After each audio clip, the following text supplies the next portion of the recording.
শহীদ Mansur Ali medical কলেজের নাম পরিবর্তন করে নতুন নাম রাখা হয়েছে সিরাজগঞ্জ মেডিকেল কলেজ। সংশ্লিষ্ট কর্তৃপক্ষের এক সিদ্ধান্তে এই নাম পরিবর্তন কার্যকর করা হয়েছে। জানা গেছে, স্থানীয় পরিচিতি ও জেলার নামের সঙ্গে সামঞ্জস্য রাখতে এই পরিবর্তন আনা হয়েছে।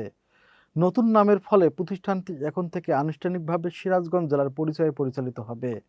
স্বাস্থ্য মন্ত্রণালয়ের সংশ্লিষ্ট সূত্রে জানিয়েছে, প্রশাসনিক ও একাডেমিক কার্যক্রমে ধাপে ধাপে নতুন নাম ব্যবহার শুরু হবে।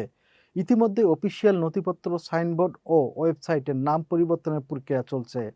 এদিকে নাম পরিবর্তনের খবরে শিক্ষার্থী ও স্থানীয়দের মধ্যে মিশ্র প্রতিক্রিয়া দেখা গেছে।